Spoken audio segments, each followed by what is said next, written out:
बार की बात है, एक छोटा सा परिवार था। वह परिवार बहुत ही दयनीय स्थिति से गुजर रहा था। परिवार हर समय संघर्ष कर रहा था। एक समस्या के हल होने पर दूसरी समस्या पीछे पड़ जाती थी। इन संघर्षों से थक कर परिवार के एक छोटे बच्चे ने अपने पिता से शिकायत की, अब मैं जिंदगी के इन थपेड़ों से थक चुका हूँ। हर रोज के संघर्ष से तंग आ चुका हूँ। मुझे अपना भविष्य अंधकार में दिखाई दे रहा है। उसका पिता एक पेशेवर रसोइया था। वो लड़के को रसोई घर में ले आया। उसने पानी से 3 घड़े भरे और तीनों को चूल्हे पर रख दिया। जब तीनों बर्तन में पानी उबलने लगा तो उसने एक बर्तन में आलू रखे, दूसरे बर्तन में अंडे और तीसरे बर्तन में कॉफी बीन्स। तीनों बर्तन को उबालने दिया। बेटा बेसब्री से इंतजार कर रहा था, सोच रहा था कि उसके पापा क्या कर रहे हैं। 20 मिनट के बाद वह बर्नर बंद कर दिया। उसने आलू को बर्तन से बाहर निकाला और एक कटोरे में रखा। उसने अंडों को बाहर निकाला और उन्हें एक कटोरे में रखा। फिर उसने कॉफी को बाहर निकाला और एक कप में रखा। लड़के की ओर मुड़कर उसने पूछा, बेटा तुम क्या देख रहे हो? आलू, अंडे और कॉफी, उसने झट से जवाब दिया। करीब से देखो और आलू को छुओ। लड़के ने छुआ और कहा कि आलू नरम हो गए हैं।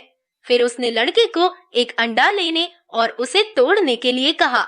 खोल को तोड़ने के बाद उसने कठोर उबले हुए अंडे को देखा। अंत में उसने लड़के को कॉफी पीने के लिए कहा।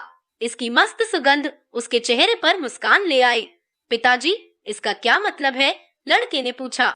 फिर पिता ने समझाया कि आलू, अंडे और कॉफी बीन्स, इन तीनों को एक ही प्रतिकूलता यानी उबलते पानी का सामना करना पड़ा और हर एक ने अलग तरह से प्रतिक्रिया दी।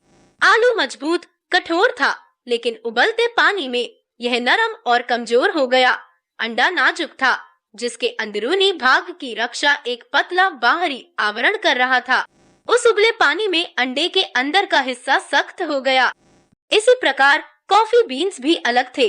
उबलते पानी के संपर्क में आने के बाद इन्होंने पानी को बदल दिया और जबरदस्त कॉफी बनाई।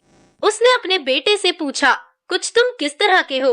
जब प्रतिकूलता तुम्हारे दरवाजे पर दस्तक देती है तो तुम कैसे प्रतिक्रिया देते हो? क्या तुम एक आलू हो या एक अंडा या फिर कॉफी बीन्स हो? कहानी की शिक्षा, जीवन में हर रोज नई नई चीजें हमारे आसपास होती हैं, लेकिन केवल एक चीज जो वास्तव में मायने रखती है वह यह है कि आप इस पर प्रतिक्रिया कैसे करते हैं और इनसे क्या फायदा उठाते हैं। जीवन के सभी बदलाव को अपनाएं और आने वाले उन सभी संघर्षों का सकारात्मकता के साथ सामना करें।